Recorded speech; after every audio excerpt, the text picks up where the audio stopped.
Good evening, everyone. Welcome back to another edition of our NASCAR chats here with on the WTP Sports Dudes channels. We are going to take a quick look back at the race out in Las Vegas this past weekend for the O'Reilly Series and the Cup Series. And then we're going to do a pretty good look ahead to the race weekend coming up at one of the most iconic tracks on the NASCAR circuit. So this little stretch coming up, it's going to be pretty interesting for fans of NASCAR. But other than that, we look back at last week real quick. If you watched the preview for last week, I had mentioned that in the O'Reilly series, you had people like dropping down to race from the Cup series, and to keep an eye on those because they're always, obviously they're really good. Well, of course, as it turned out, Kyle Larson beat Christopher Bell in that race, and the top finisher of the O'Reilly Auto Parts series, one who's a full-time driver in the series, was Sheldon Creed, who I had said keep an eye on his teammate Sam Mayer, because Sam Mayer won the pole and looked really good, but unfortunately, as I've mentioned before, taking what I say, anything involved in motorsports is kind of a toss-up, because about earlier in the race, I don't remember the exact lap, but very early in the race, Sam Mayer had an engine expire and was out of the race. So you go from first place to last place really, really fast. The other names I mentioned, Justin Allgaier came in fourth. Jesse Love is another one, sixth. Carson Kvapil, they're pretty much your standards. Austin Hill, who's always a really good driver in this series. So all in all, it's a pretty good race. But again, when you get the drop downs from the Cup Series guys, they normally take center stage in these races. Flipping over to Sunday's race with the Cup Series, I had mentioned that you had Toyota's dominating this track. And with Toyotas and Chevys, they just have some sort of grip on this track. I don't know exactly how to explain it, other than they handle the bumps a lot better than the Fords do. And I know that's crazy, but to think about bumps on a racetrack, but there are bumps, and you can see it if you watch the in-car cameras. You'll see the car shaking around going over the bumps at 170 miles an hour, which is just insane. But I don't even like hitting a pothole at 35. But it played out pretty much as expected. The Toyotas dominated the Gibbs cars, and even the Chevrolet had some runs up there with Larson and all them running up front. Ford had a stretch there where they were, I don't know, I guess they were in place like 6th through 11th. They had all those, and I thought, okay, well, maybe they figured something out. And then here came the Toyotas again. So I don't know how to explain Toyota's dominance out there and on these 1.5-mile tracks. But your race winner was Denny Hamlin. Kind of upset me a little bit. Not a huge Denny Hamlin fan. Still pulling for the guy, especially after all he went through. If you watch my Be NASCAR for Beginners series, you'll hear the story where his parents' house caught fire over the fall or over the winter, and he lost his dad, and the way he lost the championship last year. So he's kind of got a soft spot, and a lot of people don't like Denny Hamlin, but he's kind of cutting the edge has been taken off as much. So he got the win. Like I said, kind of upset me because now he moved into 10th place all time in the NASCAR standings of wins, passing my former driver, Kevin Harvick. Hamlin has 61 wins. Harvick had 60.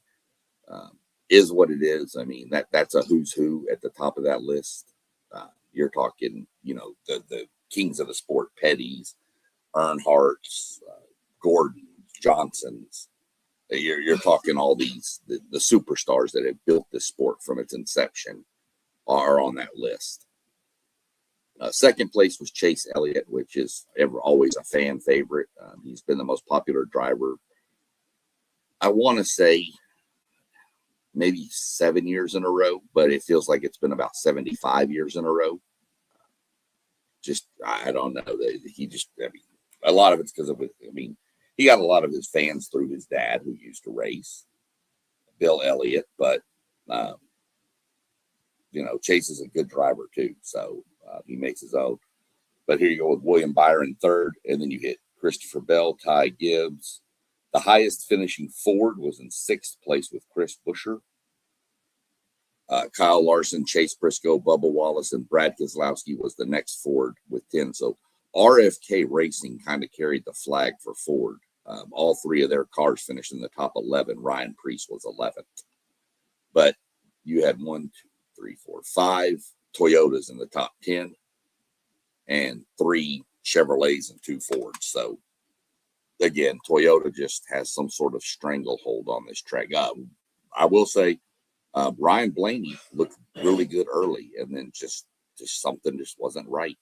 My driver, we're not going to mention that. We'll just move on here. He did not have a good day at all. See, we got a person over here in the chat here. Let's see here. Lawrence Whitmore. I appreciate it very much. I try to make it a good show. I know that NASCAR is more of a, you know, southernish type sport where a lot of its fan base is from. There is some big Ohio fans. I do know that.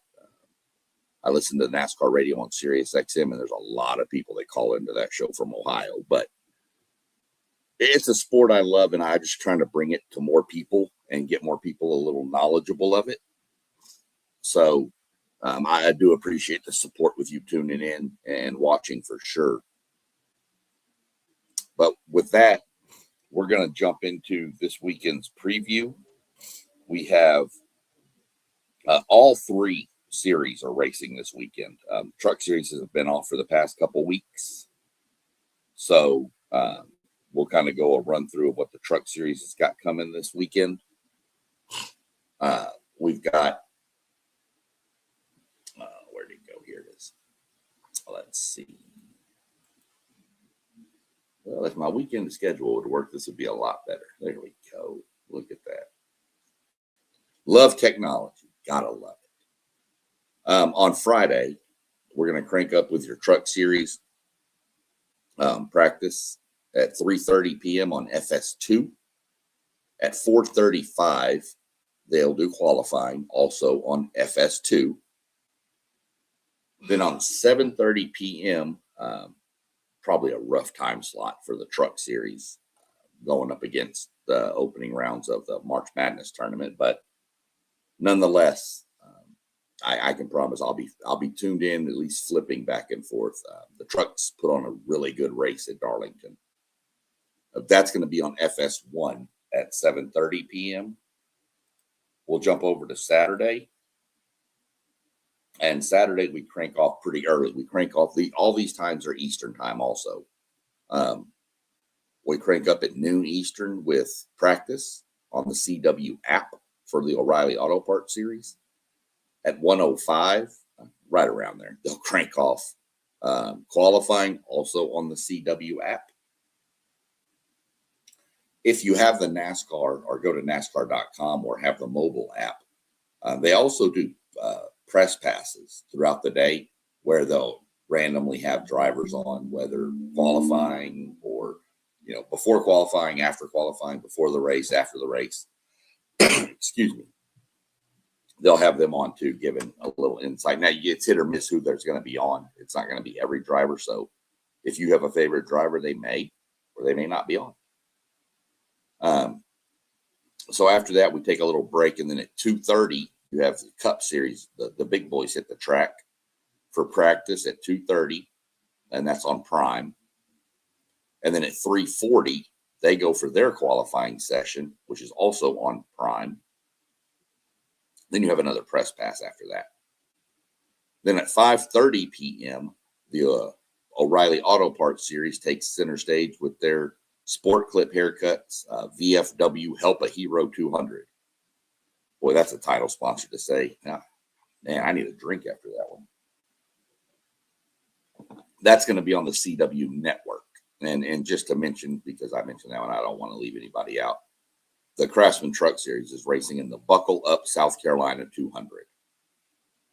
So we want to give them their props too. These are people that sponsor these races and make it possible for race people like me to go. Without sponsors, these races, they don't happen as much. The Cup Series then takes center stage on Sunday at 3 p.m. in the Goodyear 400. The Cup Series keeps their names pretty short. I guess that's because, just they get the bigger name brands that people know of. So, but the Goodyear 400 is going on at 3 p.m. on Fox FS1. I still need to figure out what Fox One is. I'm guessing that might be their mobile app, their streaming app. Maybe they're creating a streaming app. But FS1 is the race, and then if you have HBO Max, you can also watch the in-car cameras on HBO Max, which is a pretty neat thing to watch at Darlington. Darlington will freak you out a little bit. We'll get into that here in a second. I'm gonna come back on Saturday, probably right before the O'Reilly Series race, in between the Cup race and the O'Reilly race, to do a preview of those two. The Truck Series is because it's Friday, it's going to be rough for me to try to get a preview in for it. But when you're looking at the Truck Series, right now you've got to watch, believe it or not, even though there's, there's quite a few of them. I thought there was less than that, but you've got to watch the Fords right now. They just seem to be strong in the Truck Series. In your point standings, you got Chandler Smith, Ben Rhodes, my driver favorite, Ty Majeski, Lane Riggs. Lane Riggs is just a guy. He just drives. He's super talented. It's kind of crazy to see a Chevy truck so far down in seventh, and I know that sounds weird being in seventh, but that's pretty low for Chevrolet in the truck series. Well, it's still early in the season too, mind you. It's only 3 races, but you got the 3 Fords sitting right there on top. Smith, Rhodes, and Majeski, which are my 3 favorites in this race. Lane Riggs is probably another, and yeah, he's in a Ford. Gio Ruggiero is having a really good season in the number 17 Toyota. Caden Honeycutt's another good one to watch. Stuart Friesen, everybody needs to root for Stuart Friesen. If you go back and look up Stuart Friesen wreck from last year, you'll understand why. This man he came back from that wreck, and it was in it wasn't in the NASCAR series. It was in another series he was racing. But that wreck was brutal. Flipping over the wall. It was bad. But race car drivers just seem to have a short memory, and he just jumped right back in the car as soon as he was cleared. So you got to watch him. We got a fan favorite down here on number 11th place in the standings right now. Brendan Queen. Everybody likes him. Butterbean. That's what his nickname is. So, but definitely keep an eye on the Truck Series. These are some of the younger up and coming. I say younger. Some of them are older that are just in the Truck Series and they like it there. Excuse me, like Ben Rhodes, Ty Majeski. They're a little bit older for the Truck Series. But you've got some, 16, 17, 18-year-old kids racing out here that are super talented, or else they wouldn't be at this level. So we're not going to, like I said, get into the preview too much for the Cup and O'Reilly Auto Parts because I don't like to do that too much till qualifying. The Truck Series, it's just hard because qualifying happens normally on Fridays in the middle of the day. And then the race is right after. So, by the time you get home from work and do all that, then, everything's already set and the race is about to start. So it's kind of what I'm looking at for the Truck Series. We will go jump over here to the Fan Rewards app that I like to mention. Just, where you can get your free merchandise, free tickets, things like that.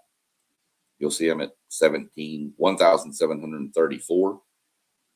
If we go to the fantasy team, let's go see how bad. I haven't even looked at this yet this week. Let's see how bad I was last week. Let's see. Last week, well, that didn't work. Let's go back a week. It already wants me to set my lineup for this week. And I was like, dude, I haven't even seen qualifying yet. I'm not doing that. So I had a pretty good week last week, actually. This is my garage who I didn't sub in, and he had 19 points, but everybody else was above him. So I had a pretty good week, 33, 55, 32.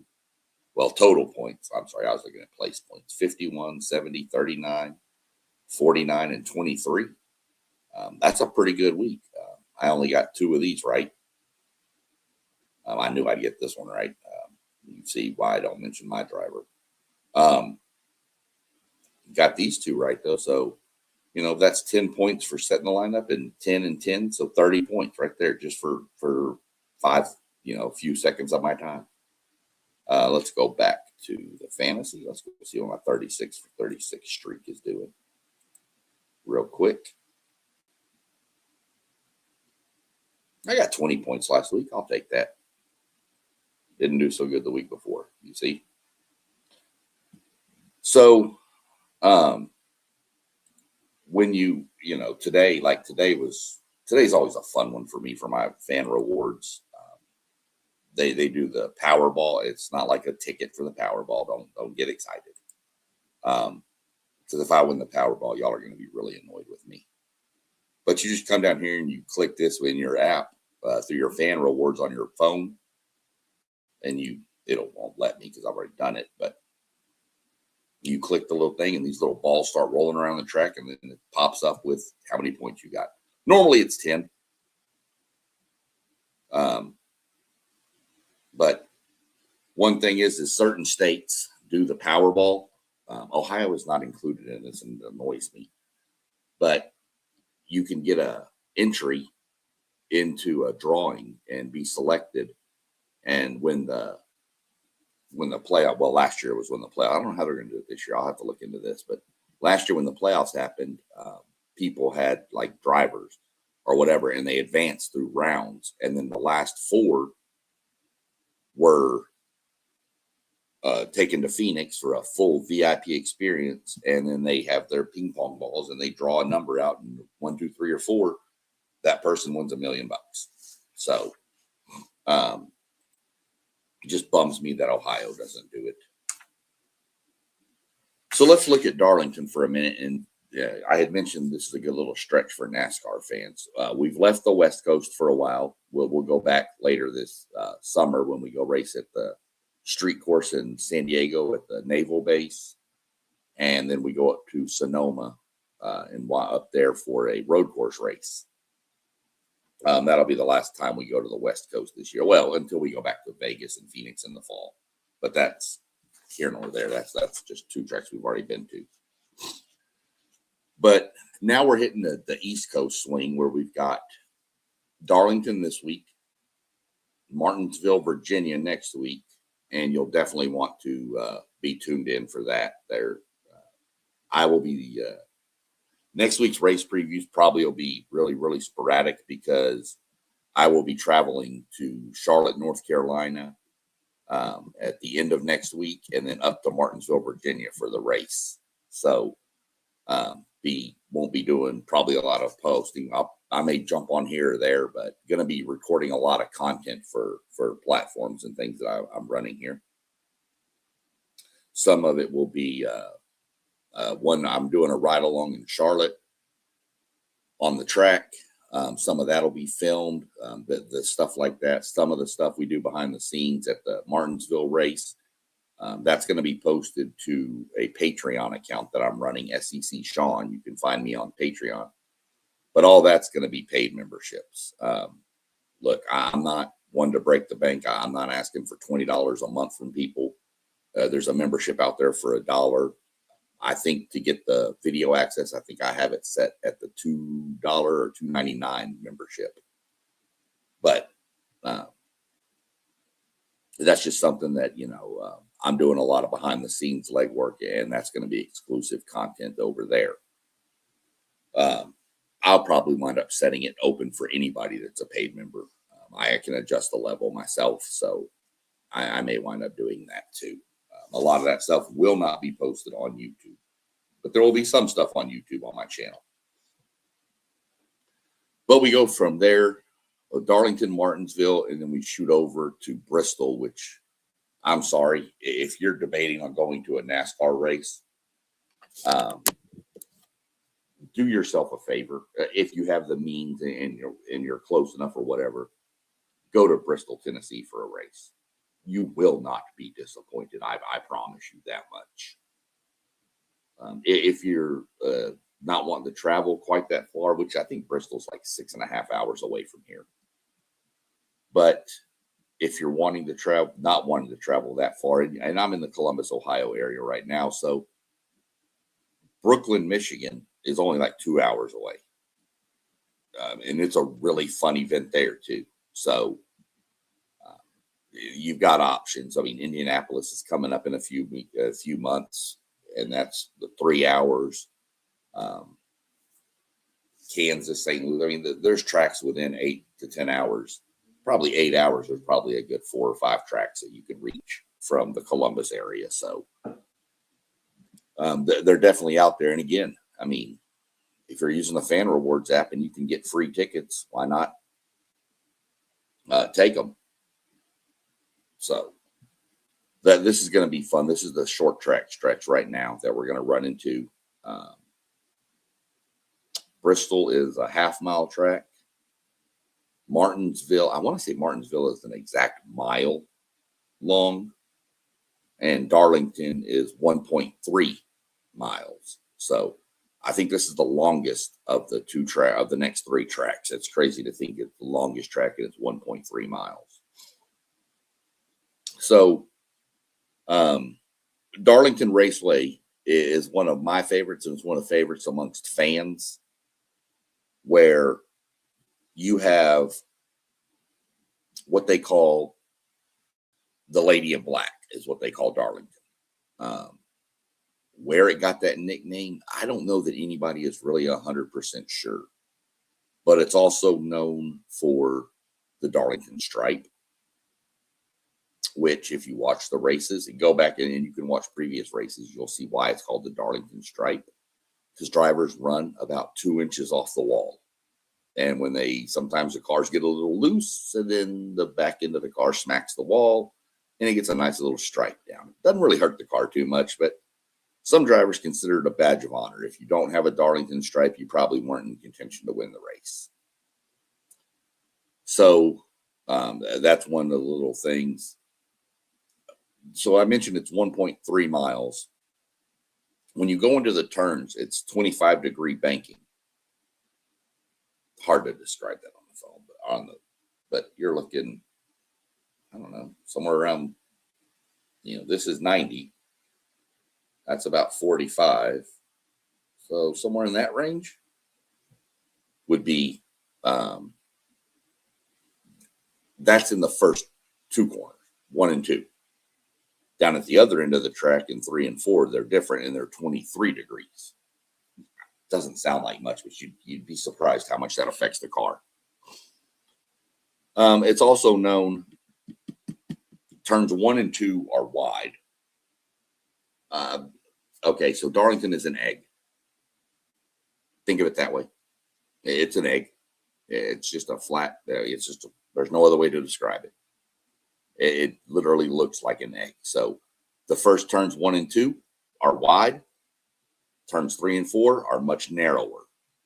And everybody's like, why? Most tracks are symmetrical. Well, the story behind it is when they were building the track, the owner of the track saw all the construction equipment and machinery moving in. He was very concerned because he had a pond out behind the corner out there that he really liked to fish in. And he told them, I don't know about all this. I don't want my pond messed up. That's my fishing spot. And they said, Okay, so they just cut it down shorter so it wouldn't affect his pond. You think about that nowadays. Somebody coming to build something, and you're like, well, I don't want my pond messed up, and they're going to look at you and go, we'll pay you for your pond. You know, you can find a different spot to fish, but this man was adamant, and they said, okay. And so that's why this track is shaped like an egg, because he did not want to lose his fishing spot. I mean, if this sport is not backwoods country as it gets, made from moonshiners, how it started, building racetracks based on fishing spots, I don't know what else is. There's stories of drivers going out back in the day too, real quick, about them going out after practicing or after qualifying and hunting and coming back across to jump in the car for the race with pockets full of squirrels. So, you know, but it's still a great, great thing. Your all-time winners here: David Pearson, 10 wins, Dale Earnhardt Sr., 9, and then it drops dramatically. Gordon, 3, Harvick, 3, Denny Hamlin, 3, Jimmy Johnson, 3, and then Harry Gant, who was just inducted into the Hall of Fame, 2. Hamlin won last year. But, well, actually, Chase Briscoe won the fall race here. Denny won the spring race. This race right here, Denny won last year. And then Briscoe won the fall race the previous year. Again, so Chase Briscoe has won the 2 previous fall races. One in a Ford, one in a Toyota. It's hard to pick against Denny Hamlin on this track. He's been so good at this track. I think 3 of Harvick's wins, I had mentioned Harvick and Hamlin both have 3 wins. Back in 2020, the COVID year, NASCAR was racing all over the place, and they were racing, midweek races. They were trying to catch the schedule up, and they raced 3 times at Darlington that year, and wound up being Harvick, Hamlin, Harvick, which that year I think Harvick won 9 races and Hamlin won 8. They just dominated every weekend. It was one or the other. And there were some races where they would race 2 races on a weekend, a Saturday and a Sunday. And they did it in Michigan, for example, and Pocono. And like in Pocono, Hamlin would win Saturday and Harvick would win Sunday, or vice versa. In Michigan, it was, Harvick won Saturday, dominated. And then Sunday, Hamlin was leading and then blew a tire. And then Harvick wound up winning. It was just some weird circumstance that week, that year. Well, that whole year was a whole weird circumstance. Different subject, though. But it's going to be interesting. Watch your Toyotas again here. The Fords do pretty well at Darlington. I will say that. But just realize that if you're watching a certain car and he's not up near the wall, he's probably not in a real good car. That's the preferred line, is right next to the wall. Crazy, unique racetrack, fun racetrack. This is going to be really exciting to me because we're bringing the same tire.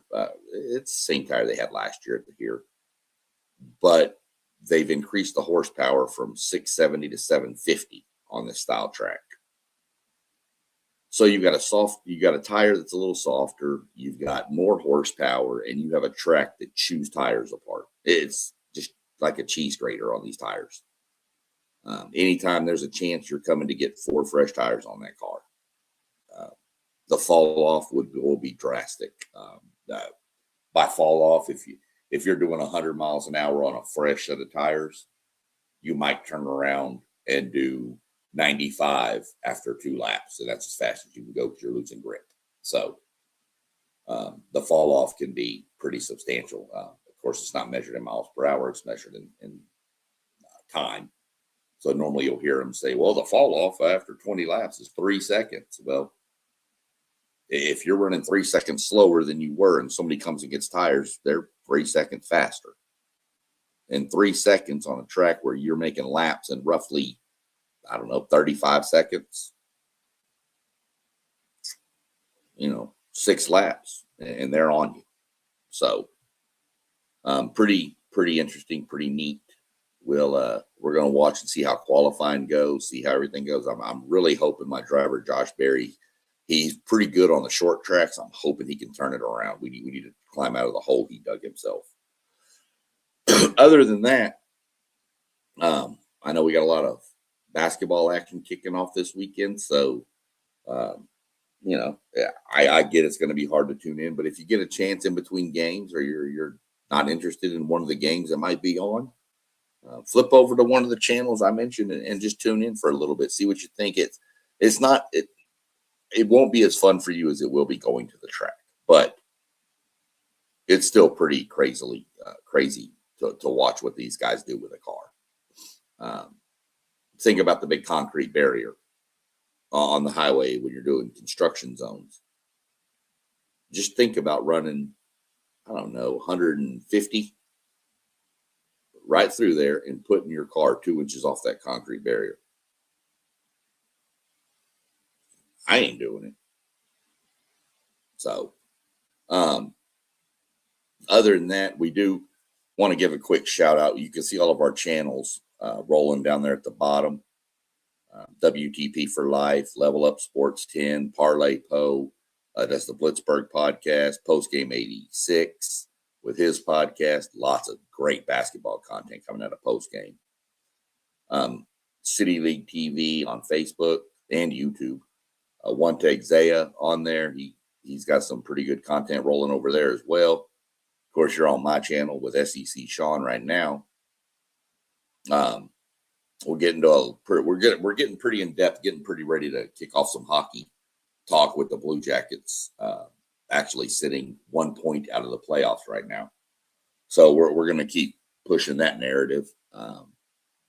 We have our webpage, WTPSportsDudes.com, that has been created. You can go check it out. You can read a little bio about all of us that are hosts on this show, on these channels, and there's a place to answer questions that they've posted some questions, and there's a link in there to post your own questions or email them to us. So if you want a question you want about any sport, it doesn't matter. We'll answer it. We'll definitely get it squared away for you. And then you also have, what else is on that page? Just some episodes you can listen to. There's quite a bit of information about the guys, and we're updating it as we go. This has only been up and running for maybe a month now, so still in the infancy stages, but we're getting it there. You heard me mention my Patreon account. There's also one for the WTP Sports Dudes, which also has a membership tier. Some of my content will be posted there for members only as well from the weekend upcoming when I'm doing all my NASCAR trip. So that's all on their Patreon account. If for some reason you can't tune in and watch the video, if you have access to a Spotify, you can find WTP Sports Dudes 2026 is a podcast you can search for. All these episodes are uploaded to Spotify as well. There's also mine, which is NASCAR Talks, as a podcast on Spotify. Won't get all the content, but it'll be all NASCAR content you want. That'll be uploaded to Spotify just as well. So there's numerous ways to catch up with us. We do monitor comments. If you drop comments on these videos, they'll be responded to, and we'll get it taken care of. Whatever, if it's a question, concern, something you want to see more of, something you want to see less of, we will definitely get to it for you. So y'all go like, subscribe, share this, hit the little notification bell. Doesn't cost anything to like, doesn't cost anything to subscribe. Just helps the channels grow. So if y'all mind to do that for us, we'll keep making the content y'all want. Just let us know what it is, and we'll take care of it. Other than that, everybody have a great evening, and we're going to jump off here. And I believe at 8 o'clock tonight, also, this is Wednesday, March 18th, at 8 p.m. tonight, you can tune in and you'll have our boy Mossberg of Level Up Sports 10 jumping on. With it being National Women's Month, he's doing a Women's Wednesday. Not sure exactly what he's got rolling tonight, but definitely tune in. He's always got some great content, great interview stuff on his page as well. He's done interviews with numerous people. He's a great interviewer. So other than that, ladies and gentlemen, y'all have a good evening, and we're going to drop a checkered flag on this one, and we'll crank up with the green in a couple of days.